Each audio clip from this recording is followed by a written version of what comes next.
நான் மண்ணுன்னு நினைக்காத, நான் மரம் நினைக்காத, நான் கல்லு நினைக்காத, நான் பலவீனமான பாண்டோன்னு சொல்லாத. எல்லாமே தேவனுடைய வீட்டுக்கு பிரயோஜனமானது, தேவனுடைய ராஜ்யத்துக்கு பிரயோஜனமானது, தேவனுடைய மகத்துவமான ராஜ்ய பணிக்கு வேண்டும். அல்லேலூயா.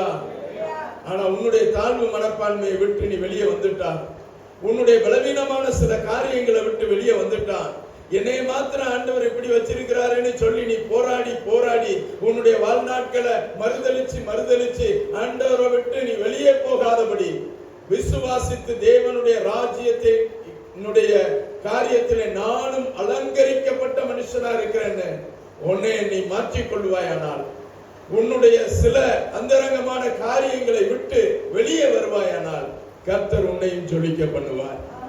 அல்லேலூயா, அல்லேலூயா. எனக்கு அருமையான கர்த்தருடைய பிள்ளையே, நான் இந்த நாளிலே ஆண்டவருடைய வீட்டில் இருக்கக்கூடிய சில கதாபாத்திரங்களை காண்பித்து கொடுக்க விரும்புகிறேன். அதுல நமக்கு ரொம்ப தெரிஞ்ச சில நேரங்கள்ல அந்த மனிதர்களை குறித்தும் நாம பேசப்பட்ட சபையில பிரசங்கித்த ஒரு சிலரை உங்களுக்கு காண்பித்து கொடுக்கிறேன். ஏற்கனவே பேசினது போல இருந்தாலும் ஆவியானவர் உங்களிடத்திலே இன்றைக்கு வேறு விதமாய் நிச்சயமாய் பேசுவார் என்று சொல்லி நான் கர்த்தருக்குள்ளே விசுவாசிக்கிறேன். ஆமென், அல்லேலூயா. 1 கொரிந்தியர்கள் நிருபம் 3ஆம் அதிகாரம் 9ஆம் வசனம். 1 கொரிந்தியர் 3ஆம் அதிகாரம் 9ஆம் வசனம். நாங்கள் தேவனுக்கு உடன் வேலையாட்களாய் இருக்கிறோம். நாங்கள் தேவனுக்கு உடன் வேலையாட்களுமாய் இருக்கிறோம். நீங்கள் தேவனுடைய பண்ணையும் தேவனுடைய மாளிகையுமா இருக்கிற கரங்களை தட்டி ஆண்டவருக்கு நன்றி சொல்லலாமா? அல்லேலூயா. நாங்க கர்த்தருக்கு ஊழியக்காரர்கள், அவ்வளவுதான். நான் வேலைக்காரன். சபையில என்னைய கர்த்தர் வேலைக்காரனாய் வைத்திருக்கிறார். நான் வேலைக்கு இருக்கிறேன். ஆனா இந்த வீடு அலங்கரிக்கப்பட்டிருக்கிறதும், தேவ ராஜ்யம் அலங்கரிக்கப்பட்டிருக்கிறதும், கர்த்தருடைய வீடு அலங்கரிக்கப்பட்டிருக்கிறதும் எப்படி அப்படின்னா, மீண்டும் வாசிங்க. நாங்கள் தேவனுக்கு உடன் வேலையாட்களாய் இருக்கிறோம். நாங்க ஆண்டவர் சொன்ன வேலையாட்களா இருக்கிறோம். அல்லேலூயா. நான் அவ்வளவுதான், ஒரு சின்ன கொத்தனாரா இருக்கிறேன். நான் ஏதோ ஒரு சித்தாளா இருக்கிறேன். ஏதோ ஆண்டவருடைய ராஜ்ய பணியில அவர் சொல்றாரு இந்த வேலைகளை செஞ்சுக்கிட்டு இருக்கிறேன். அவர் ஒரு டிசைன் போட்டு கொடுக்கிறாரு. அந்த டிசைனுக்கு எடுத்து 2 செங்கலை எடுத்து வச்சு அதுக்குள்ள கொஞ்சம் சாந்த பூசி விடுறேன். அவர் சொல்லுகிற இடத்துல சில நபர்களை கொண்டு போய் வைத்து தேவனுடைய ராஜ்ய பணியை செயல்படுத்துகிறோம். நான் ஒரு வேலைக்காரன். ஆனா வேலைக்காரன் என்னுடைய ஸ்தானம் எந்த அளவுக்கு, ஆனா அந்த வீட்டினுடைய அலங்கார பொருட்களுடைய மேன்மை எந்த அளவுக்கு. வீடு கட்டினவனுக்கு, கொத்தனாருக்கு வீடு சொந்தம் ஆகாது. கொத்தனாருக்கு வீடு சொந்தமாகுமா? ஆக என்னை வேலைக்கு தான் வச்சிருக்கிறாரு. ஆனா உங்களை எல்லாம் சேர்த்து ஒரு மாளிகையா, ஒரு பண்ணையாய் நான் உண்டாக்கி வச்சுட்டா, பண்ணை எப்பயுமே பலன் கொடுக்கும், வீடு எப்பொழுதுமே நிறைய பேரை வாழ வைக்கும். எனக்கு உள்ளது வெறும் வேலை மட்டும்தான். அல்லேலூயா. உங்களை கட்டி எழுப்பி அலங்கார பொருளை மாத்தி உங்களை அசைவாடுகிற ஆவியானவருக்குள்ள கொண்டு போய் விட்டுட்டேன்னா என் வேலை முடிஞ்சிச்சு. அல்லேலூயா. ஆமா, நான் உடன் வேலையாட்களாய் இருக்கிறோம். நீங்கள் தேவனுடைய பண்ணையா இருக்கிறீர்கள். அல்லேலூயா. பண்ணையில என்னென்ன இருக்கும்? பண்ணையில என்ன இருக்கும்? ஆடு இருக்கும், மாடு இருக்கும், கோழி இருக்கும், கொக்கு இருக்கும், ஆமா, வாத்து இருக்கும், எல்லாம் கத்தும். அல்லேலூயா. ஆமா, பண்ணையில இன்னொன்னு என்ன இருக்கும்? மரங்கள் இருக்கும், சின்ன குட்டைகள் இருக்கும். அல்லேலூயா. கிணறு இருக்கும். ஆமா, பண்ணையில என்ன இருக்கும்? மரம் மட்டை எல்லாம் இருக்கும். இந்த மரத்துல நல்ல மரங்கள் இருக்கு. என்னென்ன மரங்கள் உங்களுக்கு தெரிஞ்ச மரங்கள் டக்கு டக்குன்னு சொல்லுங்க பாப்போம், சத்தமா. மா, கொய்யா. கொய்யால பூரா தின்ற ஐட்டமா தான். அல்லேலூயா. இளநீ, இதெல்லாம். ஒரு பண்ணையில, ஒரு தோட்டத்துல எல்லா மரங்களும் இருக்கும். அல்லேலூயா, அல்லேலூயா. பக்கத்துல பார்த்து சொல்லுங்க, ஒரு பண்ணைனா, ஒரு தோட்டம்னா நிறைய மரம் இருக்கும். அது எல்லா மரமும் எஜமானனுக்கு பிரயோஜனமானது. அல்லேலூயா. பசியாற்றுகிறது, ஆரோக்கியமானது, வருமானம் வர வைக்கிறது. அல்லேலூயா, அல்லேலூயா. இப்ப நல்லா மூஞ்ச பார்த்து சொல்லுங்க, எல்லா மரமும் தோட்டத்திலையும் பண்ணையிலையும் இருக்கலாம். எனக்கே கேட்கல, எப்படி இயேசுவுக்கு கேட்டிருக்கேன். அல்லேலூயா. பக்கத்துல நல்லா பார்த்து சொல்லுங்க. எல்லா மரமும் பண்ணையிலையும் தோட்டத்திலையும் இருக்கலாம். அல்லேலூயா. கருவாலி மரமா இருந்துடக்கூடாது.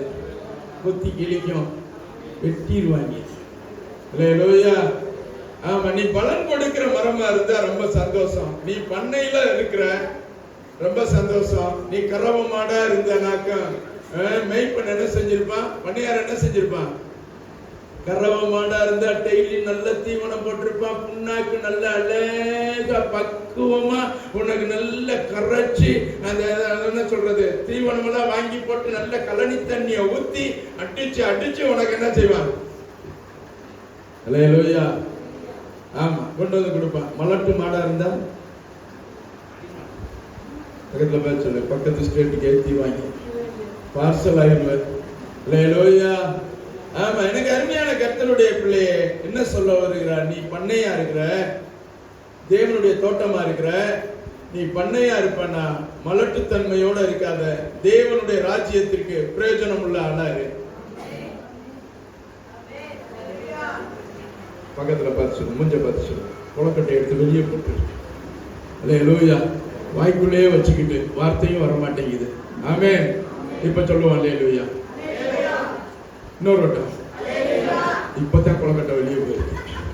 அல்லேலூயா. எனக்கு அருமையான கர்த்தருடைய பிள்ளையே, நீ பண்ணையில இருக்கிற ஆளு அப்படின்னா நீ பலன் கொடுக்கக்கூடிய ஆளா இருக்கணும். தேவ ராஜ்யத்துக்கு பலன் கொடுக்கணும். அல்லேலூயா.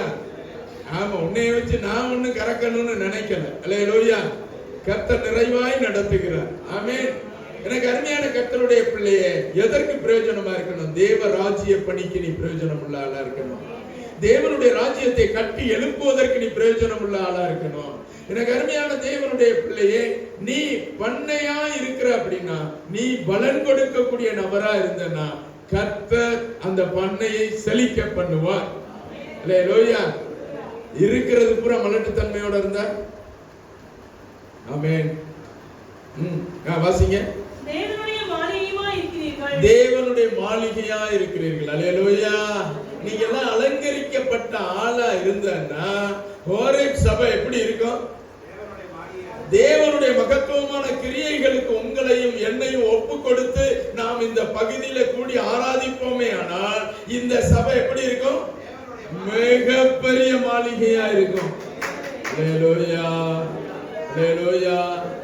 தேவனுடைய ராஜ்ய பணியிலே உன்னை இணைத்துக் கொண்டு நீ ஒரு தனித்தாள் ஊழியத்தையோ, ஒரு தீர்க்க தரிசன ஊழியத்தையோ, ஒரு அப்போஸ்தல ஊழியத்தையோ, ஒரு மேய்ப்பனுடைய ஊழியத்தையோ நீ செய்வதற்கு எழும்பி கர்த்தர் என்னை அழைத்ததனுடைய நோக்கம் தேவ ராஜ்ய பணியிலே என்னையும் இணைத்து தேவனுடைய ஊழியத்தை கட்டி எழுப்புவதற்கு என்னை ஒரு உபயோகமுள்ள பாத்திரமாய் அந்தந்த பகுதியிலே வைத்திருக்கிறார். நாங்க எல்லா வேலைகளையும் செய்து இந்த திருச்சபையை மாத்திரமல்ல தேவனுடைய ராஜ்யத்தை அலங்கரிப்பதற்கு என்னுடைய பங்கு முக்கியமான பங்குன்னு நீ சொல்லி இருப்பேன்னா கர்த்தர் கொடுத்த இந்த ஊழியத்தை ஆண்டவர் மிகப்பெரிய மகிமையுள்ள காரியமாய் மாற்றி வைத்திருக்கிறார்.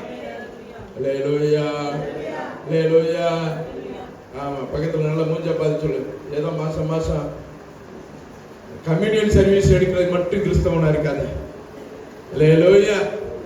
ஆமா, எனக்கு அருமையான கர்த்தருடைய பிள்ளையே, நீ தேவனுடைய ராஜ்யத்தில் அலங்கரிக்கப்பட்ட நபர். ஆமென். ஆம், உன்னை எதுக்கோ ஒரு காரியத்துக்கு பிரயோஜனம் உள்ள மனுஷனாய் கர்த்தர் வைத்திருக்கிறார். எனக்கு அருமையான தேவனுடைய பிள்ளையை வாசிங்க. எபேசியருக்கு எழுதின நிருபம் 2ஆம் அதிகாரம். எபேசியர் 2:19 வசனத்திலிருந்து 22 வசனம் வரை. ஆகையால் நீங்கள் இனி அந்நியரும் பரதேசிகளுமாய் இராமல். நீங்க இதெல்லாம் புரிஞ்சுக்கிட்டீங்கன்னாக்க அவங்களுக்கு தான் இந்த வேலை, இவங்களுக்கு தான் இந்த வேலை, அவங்க தான் ஊழியம் செய்வாங்க, இவங்க தான் ஊழியம் செய்வாங்க, அப்படி இல்லாமல் எல்லாரையும் கர்த்தர் தம்முடைய ராஜ்ய பணியில ஈடுபடுத்துகிறார். தேவன் தம்முடைய வீட்டை அலங்கரிக்க எனக்கு ஒரு முக்கியமான பங்கை கொடுத்திருக்கிறார். நான் ஒரு அஸ்திவாரமா இருப்பேன் இந்த சபைக்கு. நான் தேவராஜ்ய பணியிலே ஒரு தூணா இருப்பேன். நான் தேவனுடைய ராஜ்ய பணியிலே ஒரு நல்ல பாதுகாப்பு நிறைந்த கதவா இருப்பேன். நான் தேவனுடைய ராஜ்ய பணியிலே ஒரு முக்கிய அலங்கரிக்கப்பட்ட பொருளா இருப்பேன். நான் வெள்ளியா இருப்பேன். நான் வைர வைடூரியமா இருப்பேன். கர்த்தருடைய ராஜ்யத்திற்கு ஏற்ற உகந்த காரியங்களை செய்து தேவனுடைய வருகைக்கு ஒரு பெருங்கூட்ட ஜனத்தை ஆயத்தப்படுத்துகிற ஊழியத்திலே வேண்டும் என்று சொல்லி இருப்பாயானால், நான் வாசிங்க. பரிசுத்தவான்களுடைய ஒரே நகரத்தாரும் பரிசுத்தவான்களுடைய ஒரே நகரத்தாரும் தேவனுடைய வீட்டாருமாய் இருந்து அப்போஸ்தலர் தீர்க்கதரிசிகள் என்பவர்களுடைய அஸ்திபாரத்தின் மேல் கட்டப்பட்டவர்களாய் இருக்கிறீர்கள். அஸ்திபாரத்தின் மேலே கட்டப்பட்டவர்களா இருக்க கரங்களை தட்டி. ஹalleluya.